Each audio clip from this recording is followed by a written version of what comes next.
পৃথিবীতে কোনো মানুষ দুনিয়া অথবা আখেরাত এটা পাওয়ার জন্য, কেউ যদি দুনিয়া পেতে চায় তাহলে তাকে ফজর ঘুম বাদ দিতে হবে, কেউ যদি আখেরাত পেতে হয় তাহলে তাকে ফজর ঘুম বাদ দিতে হবে। কেউ যদি ফজর ঘুম বাদ না দেয় তাহলে সে দুনিয়াও হারাবে, আখেরাতও হারাবে, দুইটাই হারাবে, একটাও পাবে না। একজন সদ্য বিবাহিত একজন নারী রাসূল ইসলামকে তার স্বামীর ব্যাপারে বললেন যে আমার স্বামী সারা রাত ইবাদত করে। অভিযোগ হিসেবে এতটুকুই যথেষ্ট নাকি?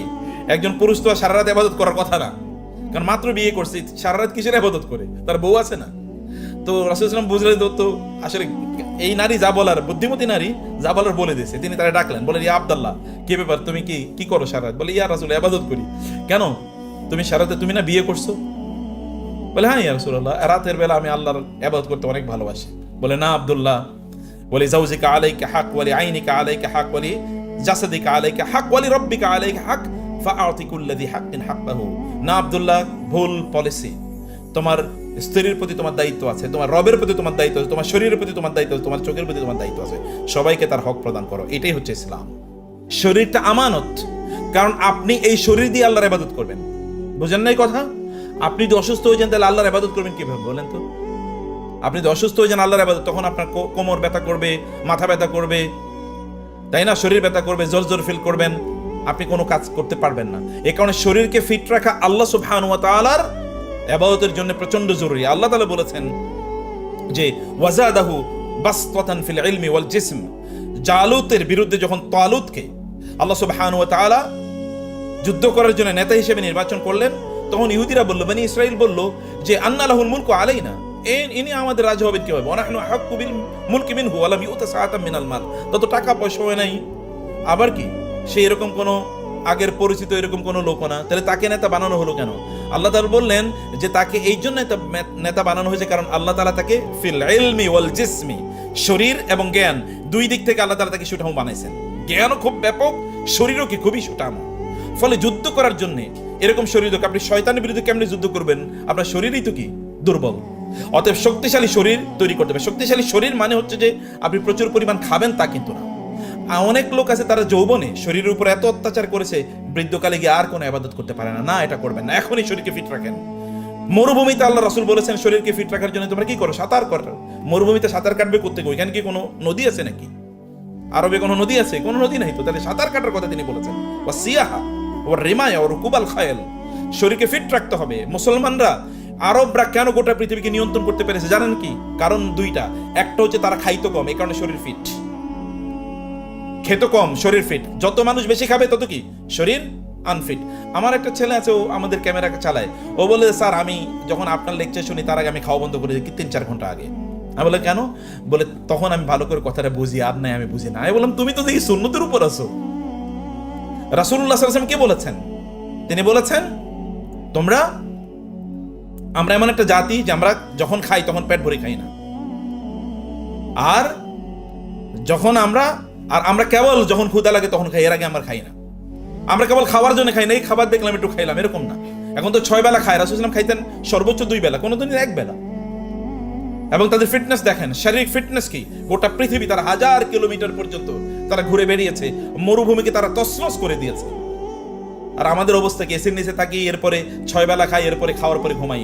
হাদিসে এসে, সহিহ হাদিসে এসে, কোনো ব্যক্তি খাবারের পরে যেন ঘুমিয়ে না পড়ে, বিশেষ করে রাতের খাবারের পরে ঘুমিয়ে পড়ে, এটা আল্লাহ রাসূল নিষেধ করে দিয়েছেন, নিষিদ্ধ এটা। তাহলে কি করতে হবে?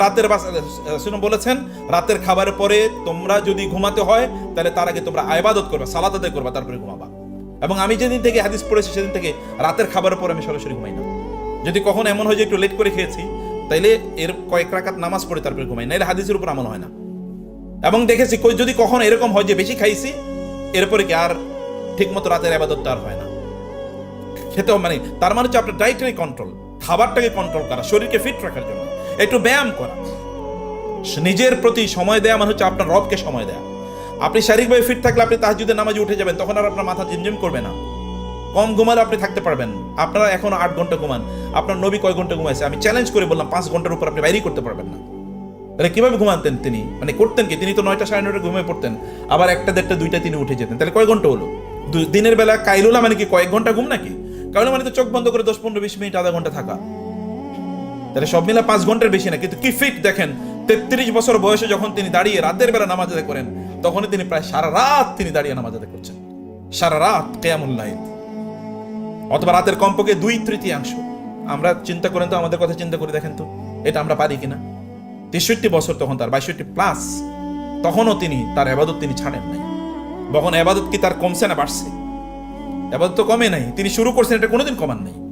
রাসূল সাল্লাল্লাহু আলাইহি ওয়াসাল্লাম কোন আয়েশা রাদিয়াল্লাহু তাআলাকে প্রশ্ন করা হলো যে মা কানা কাইফা কানা আমালু রাসূলিল্লাহি সাল্লাল্লাহু আলাইহি ওয়াসাল্লাম, রাসূল সাল্লাল্লাহু আলাইহি ওয়াসাল্লামের ইবাদত কেমন ছিল?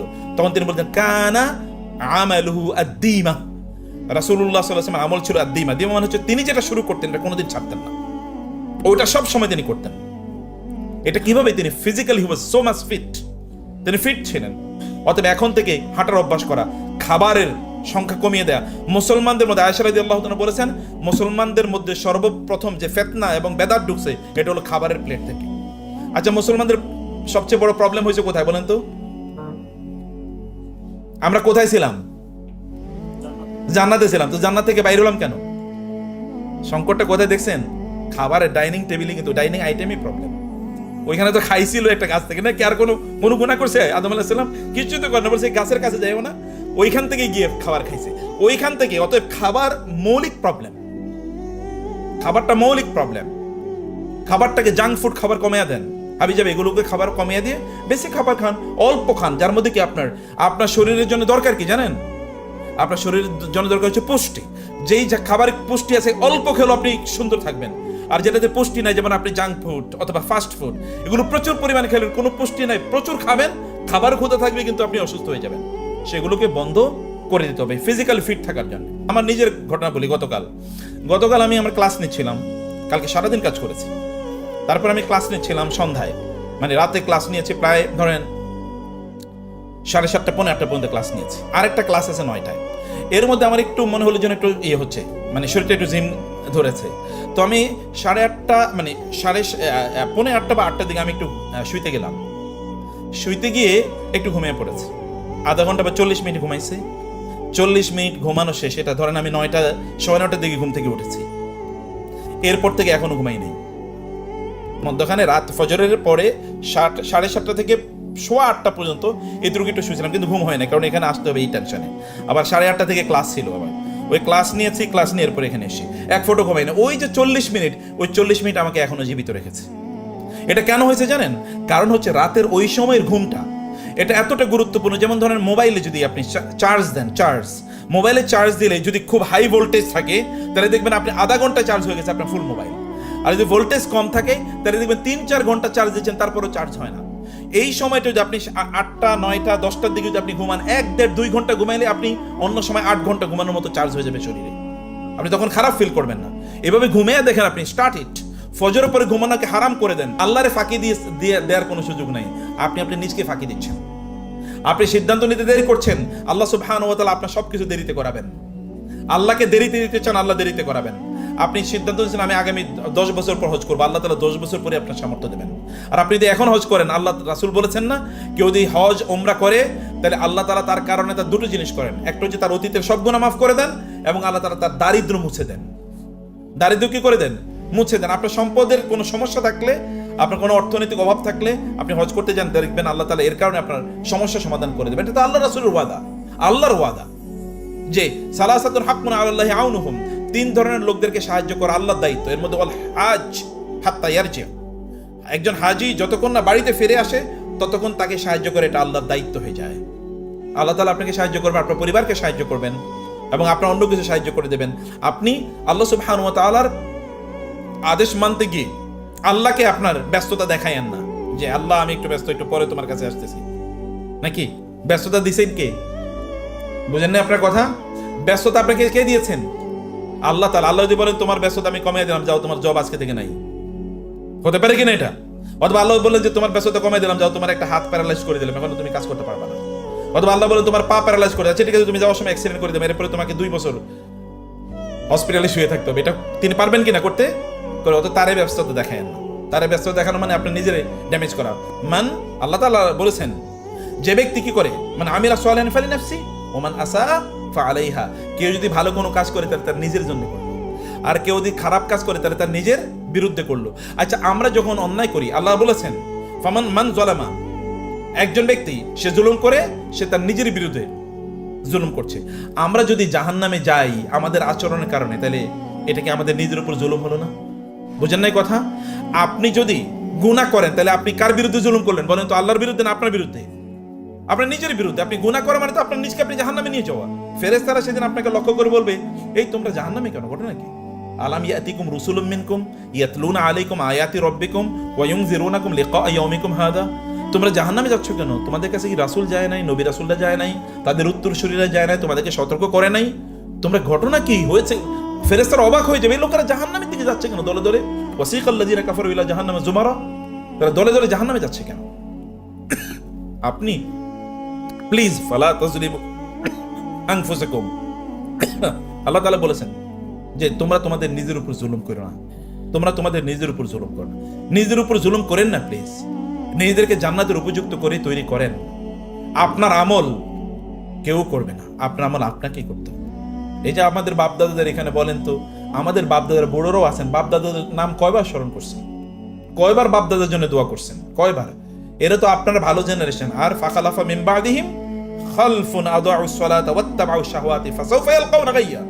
আল্লাহ বলেছেন সূরাতুল কাহফে, সূরাতুল মারিয়ামে, ফাখালাফা মিন বাদিহিম খালফুন, এরপরে এমন জেনারেশন আসবে, খালফুন মানে হচ্ছে খারাপ জেনারেশন, আদাউস সালাতা নামাজ পড়ে না, ওয়াত্তাবাউশ শাহওয়াতি মনে যা চায় তাই করে, ফাসাউফা ইয়ালকাউনা গায়্যা, এরা একেবারে ভয়াবহভাবে কি পথভ্রষ্ট হবে এবং জাহান্নামের সবচেয়ে নিকৃষ্ট জায়গায় এরা নিক্ষিপ্ত হবে। না এই পোলাপেন আপনার জন্য দোয়া করবে, আর এদের জন্য আপনি দিনরাত খাটছেন।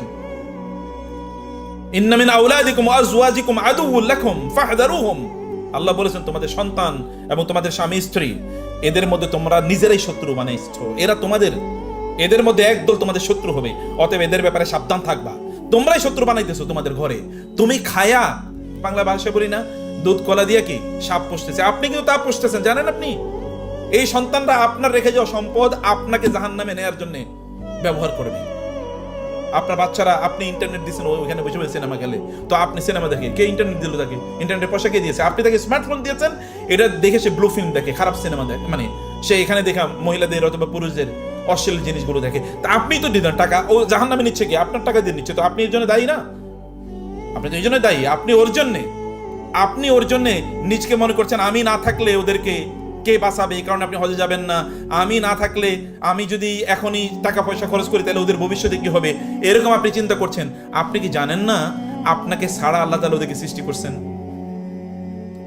যখন আল্লাহ তাআলা আলমে আর ওয়াহে এদেরকে সৃষ্টি করছেন, তখন কি আপনি এখানে ছিলেন নাকি যে আপনার পেট থেকে অথবা আপনার ঔরস থেকে তাকে বানাইছেন? না, আলমে আর রুহের জগতে তাকে আপনাকে বাদ দিয়ে বানাইছেন আল্লাহ তাআলা। এরপর আপনার প্রসেসে পৃথিবীতে তাকে পাঠিয়েছেন আপনার প্রয়োজন নেই আল্লাহ তাআলা তাকে বানানোর জন্য। এবং আপনি জানতেন না আপনার কে সন্তান? আপনি চিনতেন নাকি আপনার সন্তান হইতো? এটা কি আপনি জানেন? আপনার সন্তানদের কি হবে তারা কি জানে? হাল আতা আলাল ইনসানি হিনুম মিনাদ দাহরি লাম ইয়াকুন শাইআম মাযকুরা। মানুষের কি এমন সময় আসে নাই তাকে কেউ চিনতো না? কেউ তাকে চিনতো না। আমাদের তো এরকম সময় এসছে।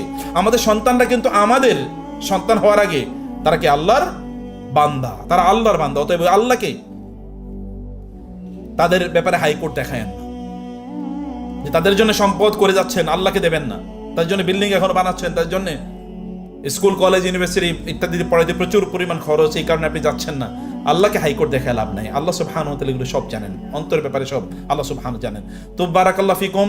আমি সবাইকে কৃতজ্ঞতা জানাচ্ছি যে আপনারা আজকে জয়েন করেছেন। মাশাআল্লাহ, সকাল থেকে আপনারা আছেন। আমরা যেন এটা কন্টিনিউ করবো ইনশাআল্লাহ। এই হয়তো এই জোনে হবে না, কিন্তু অন্য জোনগুলোতে হবে। কিন্তু আপনারা অনলাইন সেশনগুলোতে আমার মনে হয় শৈক ভাই সবার কাছ থেকে ওনাদের হোয়াটসঅ্যাপ নাম্বারগুলো নিয়ে আমাদের মনে গ্রুপে সবাই কানেক্ট করে দেওয়া দরকার, যেন আমাদের বিভিন্ন প্রোগ্রামে আপনি জয়েন করেন। আর আপনারাও দাওয়াতি কাজ করবেন, আপনারা বলবেন মানুষকে কথাগুলো যেগুলো আপনি শুনেছেন, মানুষকে ওগুলো আপনারা বলেন, যেন মানুষও দিন সম্পর্কে জানে। আপনি দায়ী হতে পারেন।